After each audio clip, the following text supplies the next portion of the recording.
Hello, everyone, and welcome back to the African American Communication and Culture Scholar Strike Conference. So far, we've already had three amazing panels. So our first panel was entitled, um, I'm so sorry. Our first panel was entitled Understanding Hashtag Black Lives Matter. Our second panel was Promoting Anti-Racism, and our third panel was Engaging Students as Activists. So now, after our brief lunch break, we are back with our fourth panel. Okay, so your moderator is one of my really good friends and also a mentor, Dr. Marnel Niles Goins. I actually have two of her books behind me. Marnel Niles Goins is an interim dean of the School of Design, Arts, and Humanities and a full professor of communication at Marymount University. She earned her PhD from Howard University in Washington, D.C. She teaches courses in small group communication and organizational communication and has a special interest in gender and racial dynamics in organizational settings. Marnel has numerous publications and is currently editing an international handbook on communication and gender. Marnel is president of the Western States Communication Association and an interim past president of the Organization for Research on Women in Communication. So please help me welcome Dr. Marnel Niles Goins. Marnel, you have the floor. Hi, thank you so much, Jasmine. This is a note. I can't start my video. It says that you stopped it. So if there's something on your end, there you are. Lovely. Sorry, Okay, my tech team is it's awesome. so nice to see you, and I'm honored to serve as a moderator for this session. The title of the session is called Infusing Diversity into the Classroom and the Curriculum. We have four presenters, and I'm going to introduce them, and after they do their presentations, I do have some questions for them.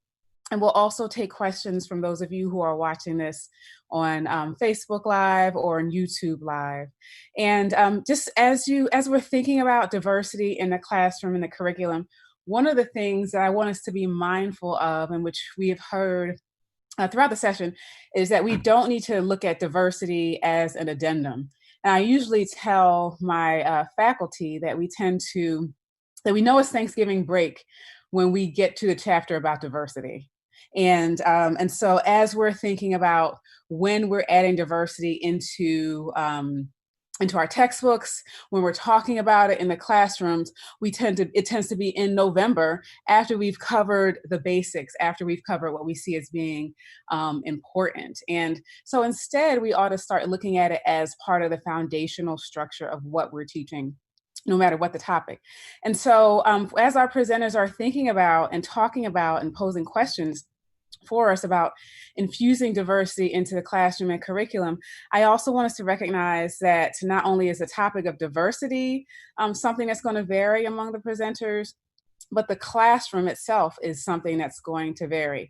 And when I say the classroom, it's not this static, still space, but instead it changes based on the student standpoints, based on the type of students that we have, based on the institutional structure. If it's an HBCU, an AAACC, a PWI, an HSI, if it's a state institution, a master's granting institution, if we're at a community college or a doctoral granting institution. So I'm really, really excited to hear about what our presenters are going to share with us and their expertise. And I'm also excited to hear your questions. So we're going to start with Dr. Shinsuke Eguchi. He's their associate professor at the University of New Mexico. And the title of their presentation is Transnational Queer of Color Politics, Autoethnography of Infusing Differences, Intersectionality, and Globalization into the Classroom. Following that presentation, we'll have Dr. Carolyn Cross from Houston Community College, who will be discussing a presentation entitled Turning Uncomfortable Conversations into Comfortable Curriculum, Best Practices for Addressing Diversity and Inclusion in the Classroom. Following Dr. Cross, we have Dr. Katrina Overby from Rochester Institute of Technology, the School of Communication. And her presentation is a Black feminist approach to diversity and education in the classroom. And then our final presentation will be from Dr. Denise Gates. Dr. Gates, I do not have the title of your presentation, so please share that title with our audience as you begin to present. So my apologies for that. So Shinsuke, we will start with you. Well, good afternoon, everyone. I thought I was the last presenter, but I guess I'm gonna go first, Manal.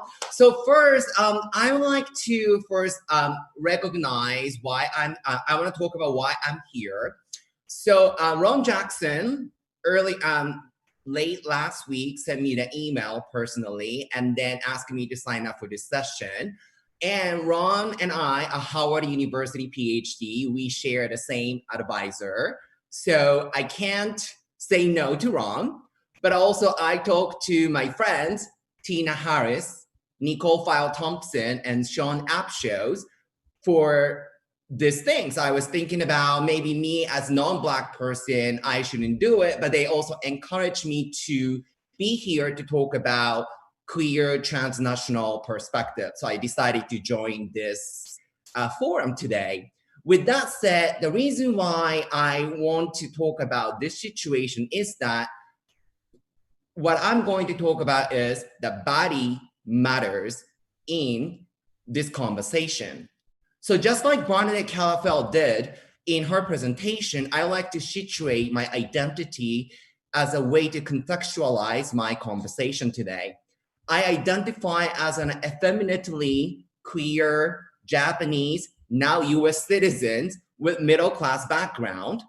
And especially, I need to recognize I came here to the United States as an international student and then became the US citizen later on, go through the visa processes.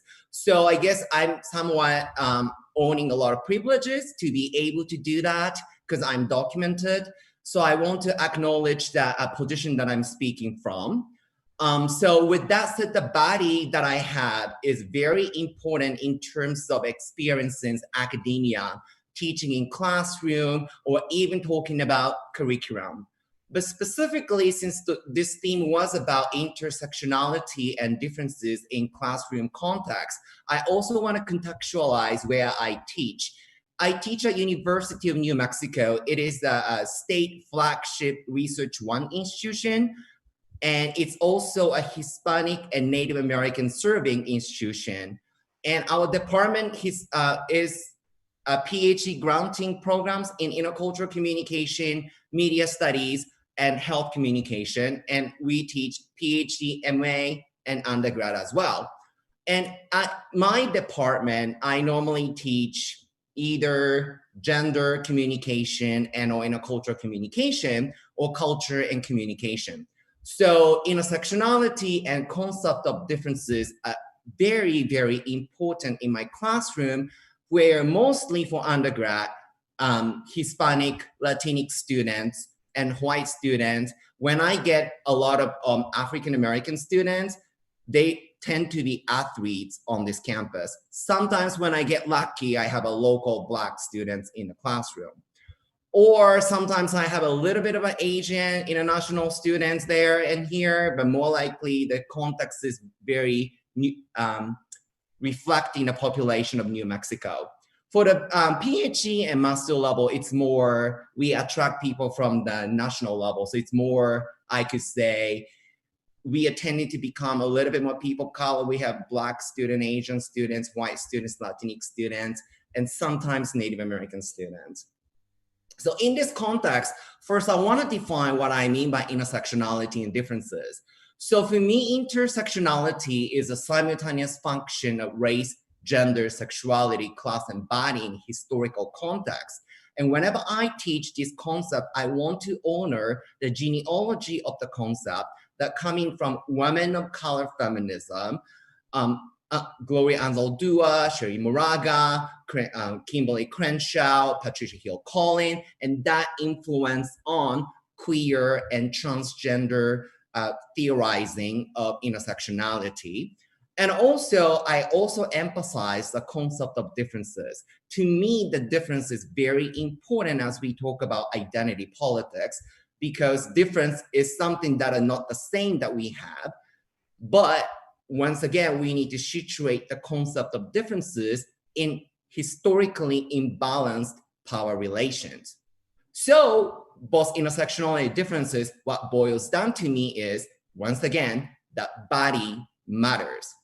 a lot of communication scholars, such as Brian Alexander, Barnett Calafell, Amber Johnson, and many others have said already the body matters.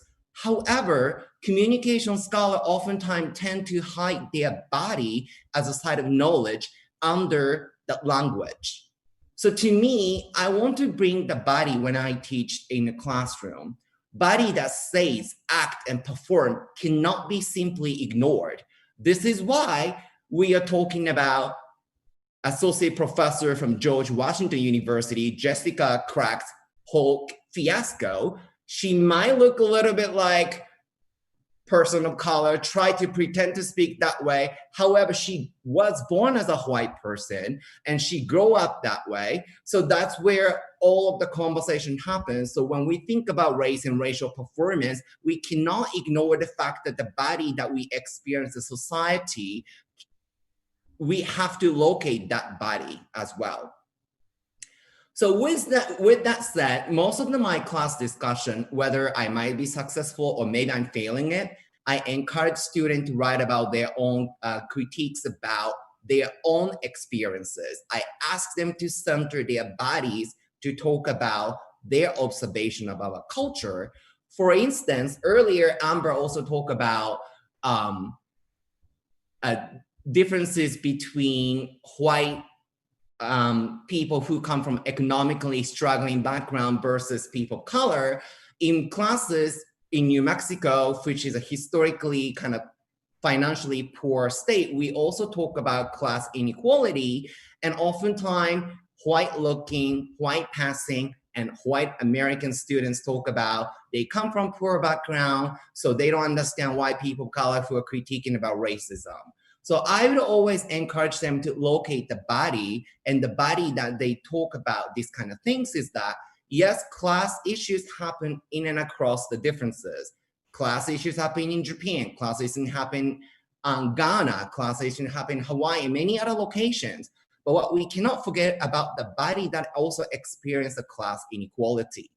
So those are the things kind of we talk about.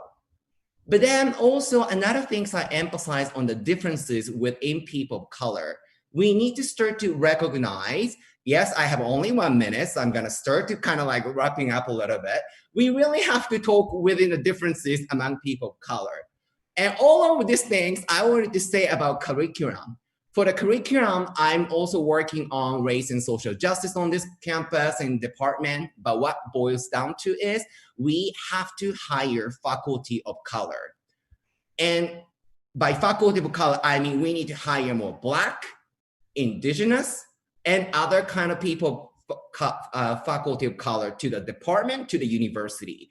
Because in reality, the body brings the knowledge and we have a freedom to set up the classes and also structures of the curriculum. Without the presence of the faculty of color, particularly Black faculty of color, when we think about anti-Blackness, we can't really do that. So for me, I encourage everybody to think about, when we think about curriculum, we also have to hire people who actually look Black as well. So that's where I come from. And I'm sorry that I had a lot of things to talk about. If I need to talk a little bit more, I can do that later. But thank you. Sorry, Marnel.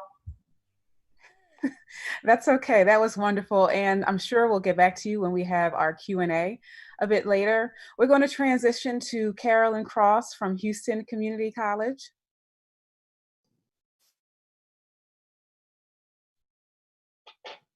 Everybody can see me? All right, perfect. So I'm going to be talking about comfortable curriculum, turning comfortable curriculum into uncomfortable curriculum in our classrooms. So integrating uncomfortable topics in curriculum can be a challenging task. While several institutions and faculty feel the pressure to address diversity in the classroom, this integration can be an uncomfortable task for some. The uneasiness of discussing diversity leads to faculty teaching comfortable curriculum. What is comfortable curriculum? Comfortable curriculum is dodging the issue, not addressing the issues, or this issue or this diversity is not really the objectives in my course and it's not going to meet them. So communicators, as communication educators, it's our duty to discuss the topics one would find uncomfortable. Communication studies is situated to critique and interrogate racism and injustices. So in this presentation, I will share some of the techniques I use to facilitate conversations about diversity in my own classroom. So in the summer of 2018, I was able to attend NCA's Faculty Development Retreat and take a seminar class communicating about taboo topics facilitated by Dr. Mark Overby. And I was also able to attend his Diversity and Inclusion Institute in 2019 because I was eager to learn more about implementing diversity in my own curriculum where I teach undergraduate and basic courses. So attending these events helped me generate ideas about how I can personally implement uncomfortable topics into my own curriculum. So first, I'll discuss the practices I use to implement diversity and social justice topics in my class. And then I'll also share with you an assignment that I use to include diversity and inclusion in my students' assignments. So faculty must learn to cultivate not only a safe space for learning, but also brave spaces for groups learning about a broad range of topics of diversity and social justice issues. Emphasizing the need for courage rather than the illusion of safety will position us to accomplish learning goals and will push students and faculty to the edge of their comfort zones. So creating these brave spaces and safe spaces requires us building a rapport with our students. And so how do we build a rapport? And a lot of us already know that. One is building a connection with your students. Get to know them. We have to peel back those outer layers where we are familiar with social penetration theory with breadth and depth and get past the superficial, know more than just their name. Also, building a connection with your students requires faculty to be vulnerable. As we're vulnerable, this will be reciprocated and students will also want to be vulnerable with us. And so when we have that vulnerability in the classroom, the uncomfortable and the difficult topics are a little bit more easy to talk about in that classroom because everybody's been in a vulnerable state. And also, you want to remind your students that their voice is valued and invite all voices in the class. Never devalue the students' voices, and also make sure you invite all voices to participate in the discussions. So facilitating genuine dialogue on diversity and social justice issues. So again, us as comm faculty, we have a responsibility to foster a learning environment that supports students in the challenging work of authentic engagement with regards to race, identity, oppression, power, and privilege.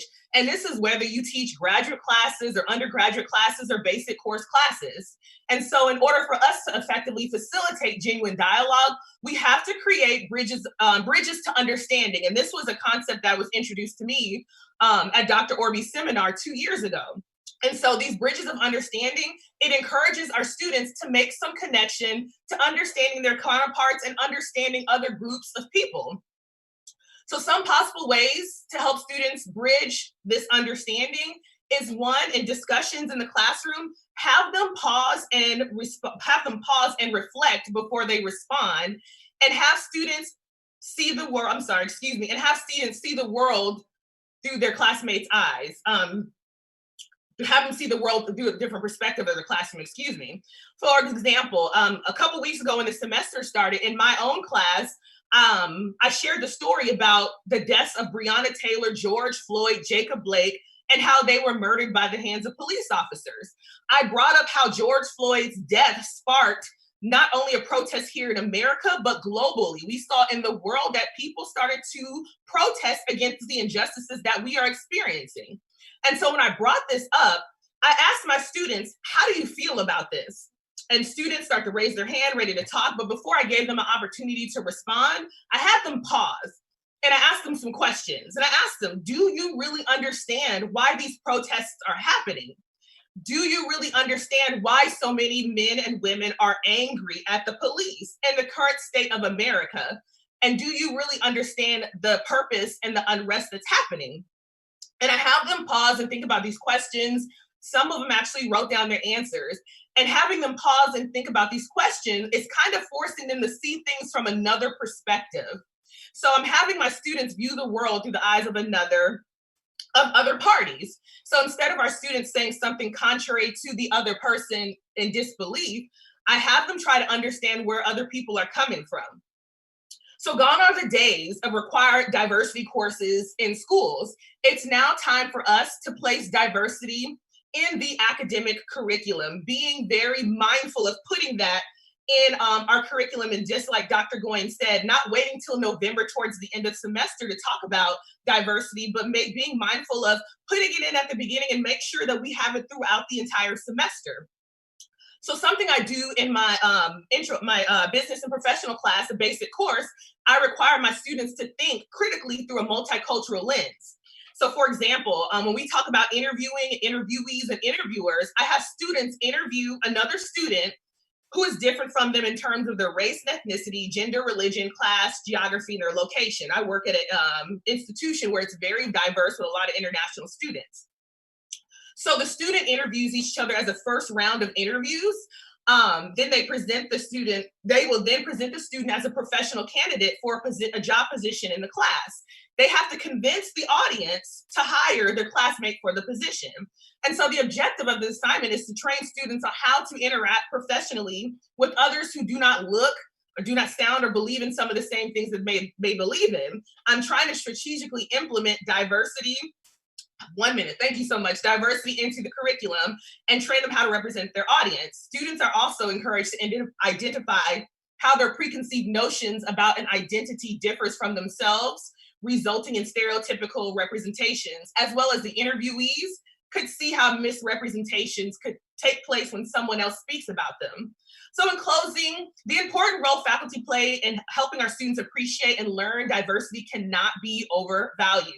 Infusing diversity in the classroom and curriculum is only one of the small steps to addressing racial inequalities many of our students are facing and experiencing at our respective institution. It's a small step in turning comfortable curriculum uncomfortable. Thank you. Thank you so much, Carolyn. That was very informative. I will have a question or two for you when we get to our Q&A session, in addition to Shinsuke. Our next presenter is Dr. Katrina Overby. She'll be presenting from Rochester Institute of Technology. Hi, and thank you all for having me. And first, I want to say thank you to my fellow panelists who are also sharing their knowledge and expertise this afternoon. I have already been informed by all of the panels that have happened today. I am going to share my screen and I will be brief. So I am talking about a Black feminist approach to diversity and education in the classroom. Sorry, can you all see my screen here? Sorry about that. Okay. I am talking about a Black feminist approach to diversity in education in the classroom. I am in the second year of my postdoc here at RIT, which is in Rochester, New York. And so I would be remiss if I didn't call attention to the fact that we are demanding justice for Daniel Prude, and we are still also demanding justice for Breonna Taylor during this moment. And so I start with a quote from Bell Hooks that states, when everyone in the classroom, teachers and students, recognizes that they are responsible for creating a learning community together, learning is at its most meaningful and useful. And I begin every syllabus with this quote so that my students know where I am coming from in the classroom and that I value their input in our learning space.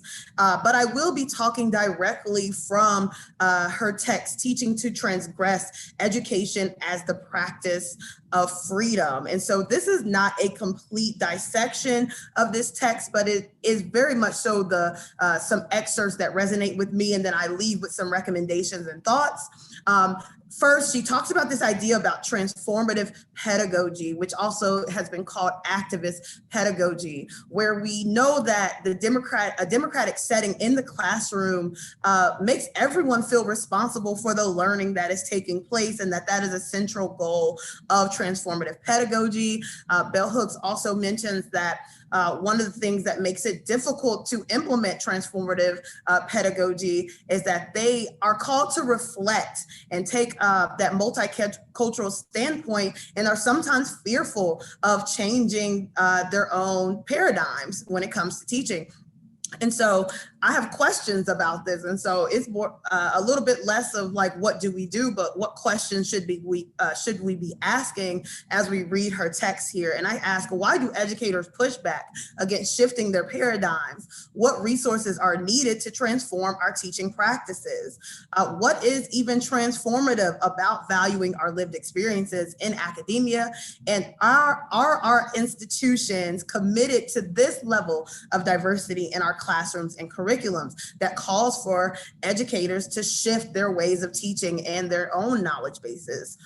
Then she talks about this idea about conceptualizing the space for learning. We have all heard different educators say that they are creating safe spaces for students in their classrooms. My own teaching philosophy states, I believe in collaborative and team learning with the hopes of enhancing the classroom through cultivating a safe space and environment which encourages participatory and active learning. Right? But what does that actually mean to create a safe space that does not silence our students' voices and actually encourages and empowers them to engage based on their own lived experiences? And then Bell Hooks also states the unwillingness to approach teaching from a standpoint that includes awareness of race, sex, and class is often rooted in the fear that classrooms will be uncontrollable, that emotions and passions will not be contained.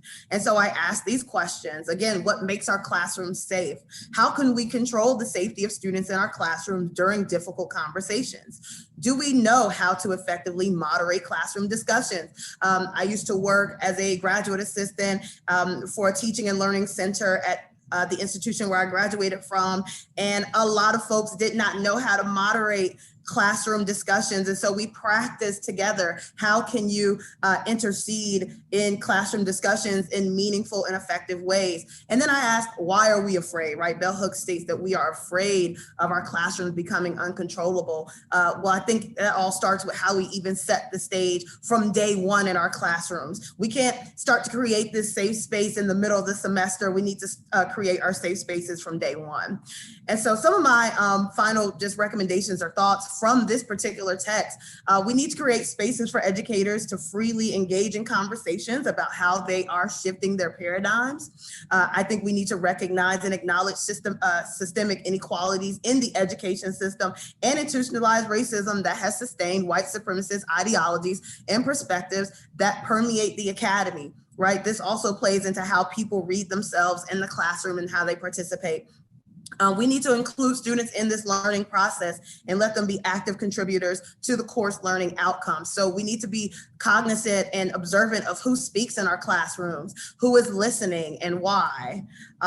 We need to empower students to consider their intersecting identities and how their beliefs and values play a role in their learning process and the classroom information and materials that they take in from their instructors.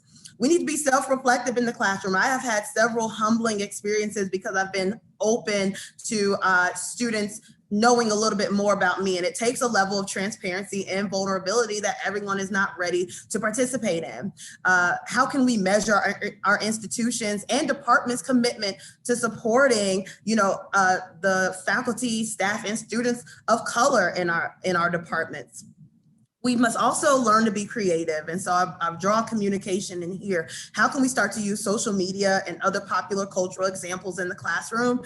I tend to do this to build social capital and rapport with my students so that they know I'm also engaged in the day-to-day societal issues and challenges and conversations that are taking place. My research is on Black Twitter, so I'm always on Twitter looking for different conversations to bring into the classroom. And then my final recommendation is to buy the book Teaching to Transgress. It's been very informative for me and integral as I think about my own teaching practices and pedagogy. Thank you.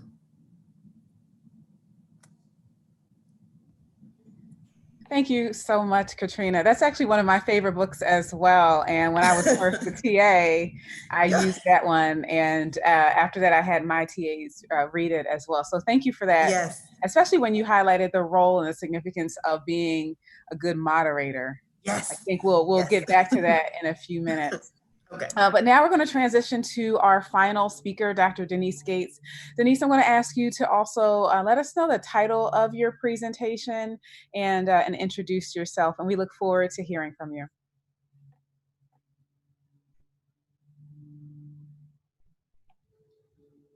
Denise is Can you still hear me? Yes, we can hear you. We cannot Hi. see you.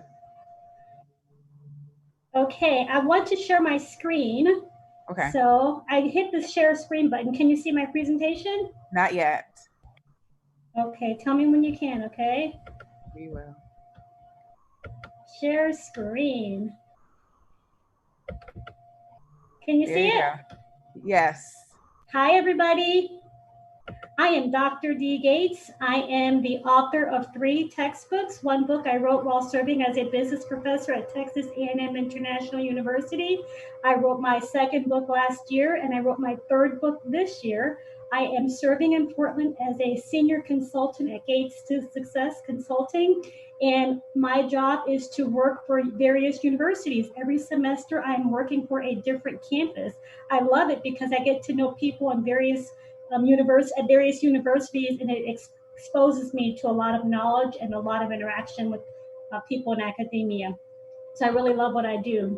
So today I'm excited to talk to you about how to gain a competitive advantage with diversity. And this topic is important because I think a lot of people pursue diversity thinking they're doing it as a favor to you if you're a member of a non-dominant racial group. I used to work for an insurance company before I got my PhD and my postdoctorate in management. And I remember that whenever they had Martin Luther King Day, everybody thought that they were celebrating it for me because we had so little diversity in our company. But I reminded my supervisors that this is not just my day, this is your day too, because you all need to embrace diversity because there's some competitive advantages in doing so. And today I'm going to talk about the competitive advantages of universities embracing diversity because it's not just for us, it's for all of us. Well, let's start by talking about what it means to gain a competitive advantage. Competitive advantage has to do with gaining an edge over the competition so that you can secure a greater share of the market. It has to do with finding a strategy that can't easily be that can't easily be emulated by the competition so that you can acquire more customers and more students or more people who want to buy your product or service. And so basically that's what a competitive advantage is. And one particular strategy that I'm going to focus on today is the differentiation strategy, which we learn about this strategy from Michael Porter, who happens to be a professor at Harvard. And when I was getting my postdoctorate in management, I learned a lot about this strategy. And basically, it has to do with distinguishing your product or service so much so that other people can't duplicate it, because if they can easily emulate what you are doing, then they can copy you and steal your customers. But if you do something that is unique and special, then it sets you apart from the competition, and you're more likely to acquire more people who want to be in your tribe, like students. And so when professors and universities are able to master the ability to manage diversity, they can secure a greater competitive advantage. And I think that's important because we all need to embrace diversity because it helps everybody. It prepares students for the workforce and life after college. It allows students to be prepared for globalization. It inspires them to be more socially responsible, which I think is something that we all would agree that is important. So then what role does business strategy play when it comes to diversity? And I think it's important to think about how leaders can influence this process. If you think about the work of Dr. Porter, coming from Harvard, he talks about leadership strategy as being the purpose of defining and communicating the company's unique position. And as a leader on a campus, it's important for leaders to convey and to model an appreciation for diversity if they expect to see it in others. We can't have leaders who are abusing students, being disrespectful, even within our own race. We have to model that level of respect for others if we expect to see that and to inspire that in our students. So I think leaders can do that by modeling it and by conveying it in their messages, in their brochures, in their actions, in their policies, on all levels within the organization. I think leaders need to embrace diversity, not just because it's politically correct, but it's also good business. And so leaders need to be cognizant of how students experience classrooms and how they explore ways and think of how they can enhance ways that students can have a better experience in the classroom. And so sometimes leaders are not necessarily aware or cognizant of how students are experiencing classrooms. I remember when I was getting my PhD, I was one of very few members of my racial group in that particular department and remember some of the difficulties that non-dominant racial group members were experiencing. And I remembered that when the president of my university became aware of what I was going through, he stepped in and made sure that I was treated with dignity and respect. And I think had it not been for that president, it may have taken me longer to graduate, but I was able to get my PhD in record time. But I was one of the first people from my racial group to get a PhD from that particular university. I also want to point you to the work of my own self, Dr. Gates, and a book that I wrote called Next Level Learning, Mastering Organizational Communication. In that book, I talk to educators about the need for them to understand how students are socialized into organizations and into universities. Because if they understand that process, they can help students facilitate that process, and they can help students to have a better outcome so that students are retained, so that students have more successful experiences on college campuses, so that they transition into organizations more effectively. And I think it's important to be knowledgeable as educators as to how students experience that process so that they can assist students in being successful. And then what role can educators play in the process of diversity or the infusion of diversity into universities? Educators must first educate themselves about cross-cultural communication. I think we can't just take it for granted that we understand how to communicate with other cultures. Sometimes we don't. Sometimes we make mistakes. Sometimes we make assumptions, and we can't do that. We must educate ourselves by participating in seminars, by taking classes, by pursuing degrees that are going to expose us to knowledge about other cultures. And I think when I was an undergrad, I was exposed to a lot of the work of Edward T. Hall, Ronald Jackson, Mark Orby, Brenda J. Allen. A lot of these scholars influenced my thinking about diversity, even some of my Caucasian scholars, such as Susan Fox. In the beginning, I didn't want to necessarily talk about diversity in her classroom because I was very uncomfortable as the only person of my race in a classroom of all these Caucasian people. I felt that I had to be the expert on race when I was a very young student getting my master's degree, not feeling very confident about talking about race in that group, in that setting. But I became comfortable later on. And so my whole point is we have to expose ourselves to opportunities to learn more about other cultures so that we can be more effective when we interact cross-culturally. Educators can use immediacy which has to do with the degree of liking that we show toward our students so that we're cultivating welcoming relationships and creating positive climates and showing students unconditional positive regards. I think it's important to do that so that students feel comfortable enough to ask questions and those questions can lead to learning. I think it's important to establish ground rules and talk about what you expect from students so that they know how to be successful, set them up for success. And I think it's important to be mindful of their role in the process. So whenever I teach a class, in addition to giving them the rules and my expectations on my syllabus, I also leave 2 lines blank whereby my students get to tell me what rules they would like to see enacted in my classes. And so that's something that I also do. I also give students an opportunity to participate. Sometimes you have classrooms where only 1 or 2 people want to communicate, but I make a concerted effort to call on everybody.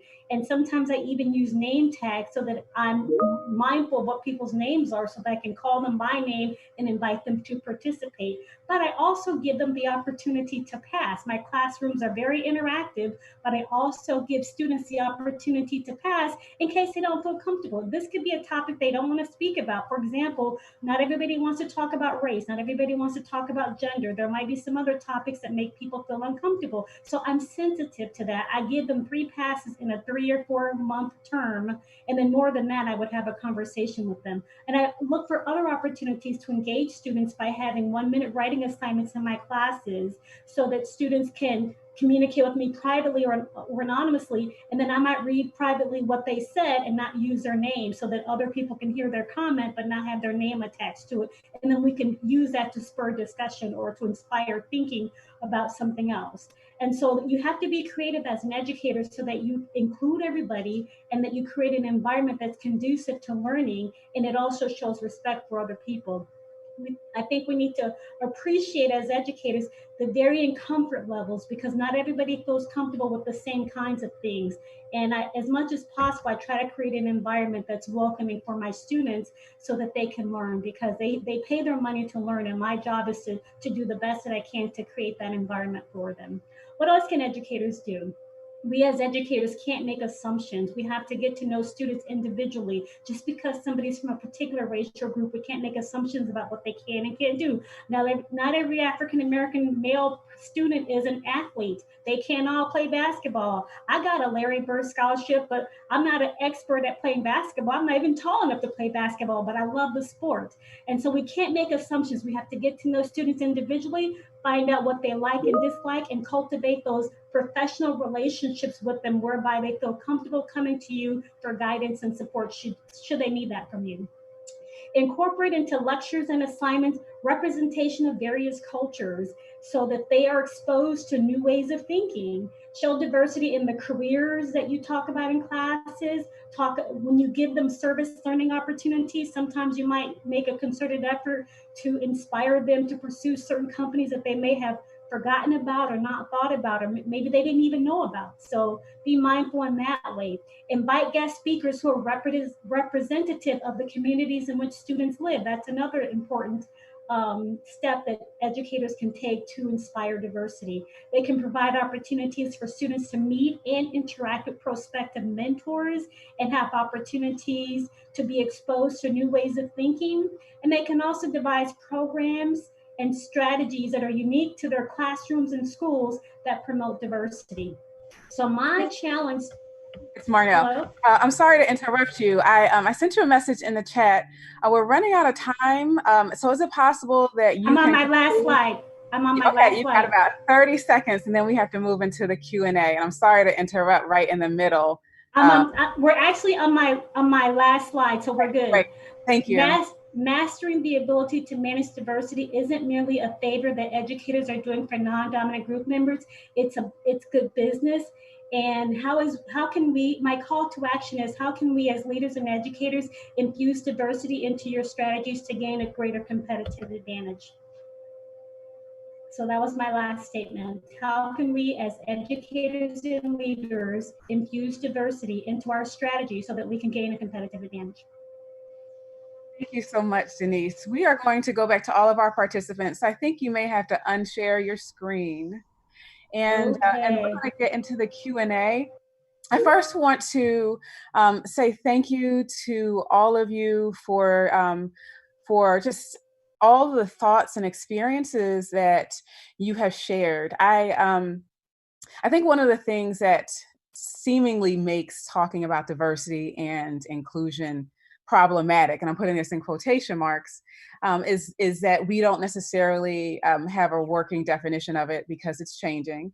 And then the second thing is that we tend to frame diversity in a negative manner. And I remember reading about an article that said maybe we ought to start talking about it differently, because we tend to say, well, how do we manage diversity, as if it's some kind of unruly child, or we say diversity issues, like it's just, these are some problems, how do we handle it?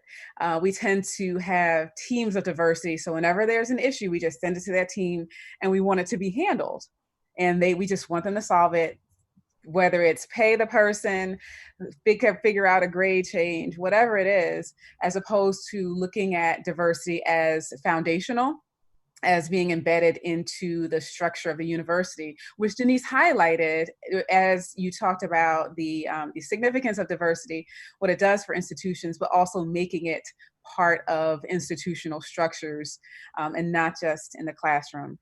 And so can diversity be taught? If we have this really, really vague definition, if we have these articles that say diversity training doesn't work, if we have a president that's ready to ban diversity training at federal institutions, can diversity be taught in a classroom ultimately, if these classrooms vary so much, if our students vary so much, if our institutional structures vary so much? Is this something that can be taught? And what does it mean to teach diversity? What do we want our students to come out learning? Do we want them saying Black Lives Matter? Do we want them to be aware of privilege? What is the end goal in terms of what we're trying to do? What we're saying, hey, let's teach diversity. Because ultimately there's this vagueness to it if we don't have a definition, if we don't necessarily know how to teach it or moderate it, if we don't know what this end goal is. So I'm interested in hearing your perspectives about, can diversity be taught? And Yes. what is that end goal? And then I have a couple of specific questions for some of you. And so Shinsuke, I'd like to answer that. Okay, Denise, hold on one second. I saw Shinsuke Okay. nodding, and then Denise, I'll have you speak as well. Because we have just a couple of minutes left, I'm just going to ask you to keep your responses fairly concise. Okay. Okay, thank you. She's going first. Shinsuke, you're going first, and then Denise. Oh, I see. Oh, I'm sorry. Like, I didn't want to take the spot, but I mean, to make it clear, I love the Marnel's question, and thanks for all of you organizing. And I forgot to acknowledge Dr. Alston in my presentation. So thank you for coordination. Only one thing I want to problematize the notion of diversity, because I think the notion of diversity comes all lives matter. Quite honestly, I don't give a fuck. What I care is difference. Did you just say you don't give an F on TV? Oh my goodness. Well, I'm a queer theorist, so you don't need to say the politics of respectability here. However, what I want to emphasize is politics of difference and equity, and how the power relation actually create a hierarchy. So as a critical scholar, what I'm interested in really bringing historically marginalized, minoritized voice. And I'm gonna end this by saying, I think we should read Ralina Joseph, Black mixed race scholars' work on difference and equity from the International Journal of Communication. She actually problematized the notion of diversity as well. So thank you. Okay, if you could send that article to Jasmine Austin, perhaps there's a way she can include that in some way. Thank you. Thank you. Denise, you had a comment, and then I have one more question I think I'll be able to stick in there. Well, your question was, can diversity be taught? And my answer is yes. There would be a plethora of scholars out there who've done a nice job of talking to us about diversity. And I remember when I was a young student, the work of Edward T. Hall, the work of Ron Jackson, the work of Mark Orby, the work of Brenda J. Allen. I learned a lot about diversity by studying those scholars. Thank you. I think that touches on the notion of, as faculty members, how much are we willing to learn? And making sure that we come to the classroom from a place where we're willing to learn, even as Black people, even as people of color, even as people who come from diverse backgrounds. Okay, so this question is, how do we get our students to see the perspectives of their peers without placing students under the pressure and attention of sharing their own narrative for the emotional gratification of others? And I'm going to, this is specifically for Carolyn. So if you could touch on this, and then Katrina, if you wanted to make a few comments as well. I'll say it one more time. How do we get our students to see the perspectives of their peers without placing them under the pressure and attention of sharing their own narrative for the emotional gratification of others? For me, I think it goes back to building a connection with your students. And something that I don't personally grapple with, but I have these conversations with my colleagues and my coworkers, where I am very transparent in my classrooms. I will share pretty much any and everything with them. That transparency helps tear down those walls in the classroom. I don't think and of course I tell my students, you decide what you want to disclose to the class. You don't disclose anything that's going to make you uncomfortable. It's been to a point where a student gave a self-concept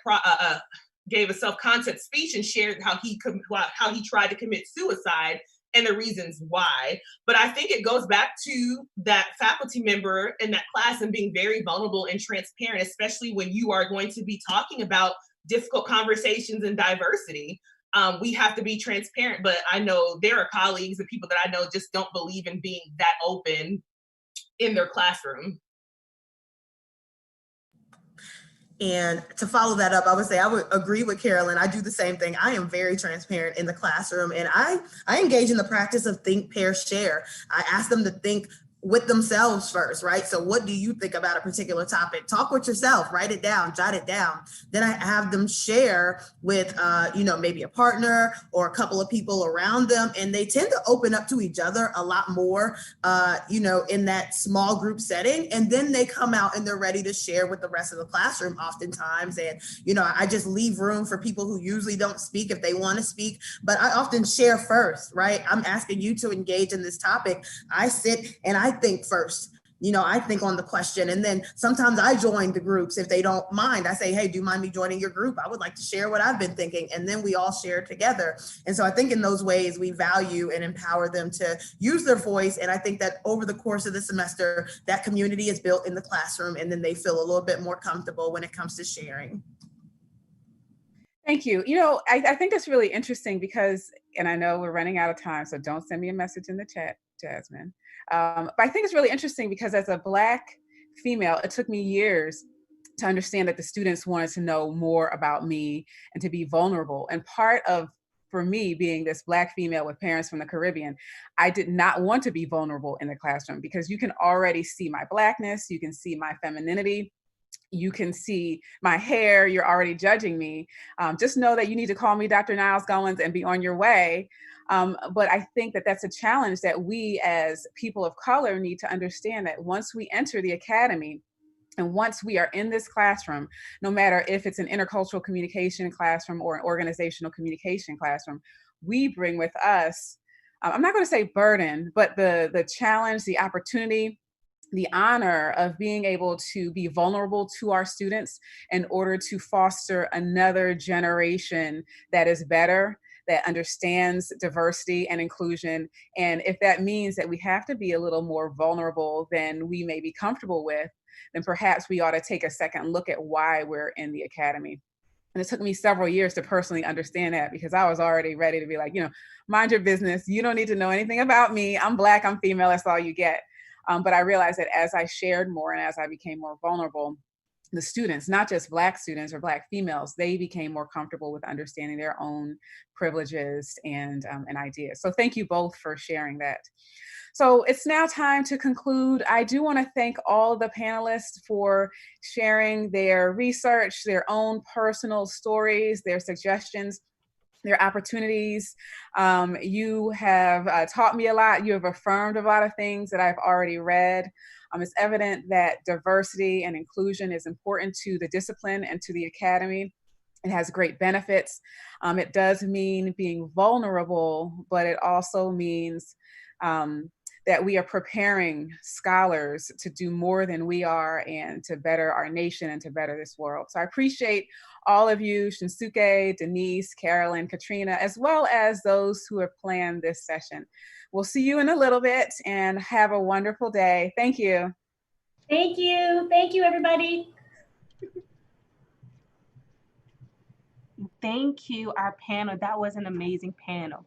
I do need to say that we had a few issues with Facebook, with our Facebook Live, and I'll tell you what happened. One of our admins that were sharing the Facebook Live stream, that account was deactivated.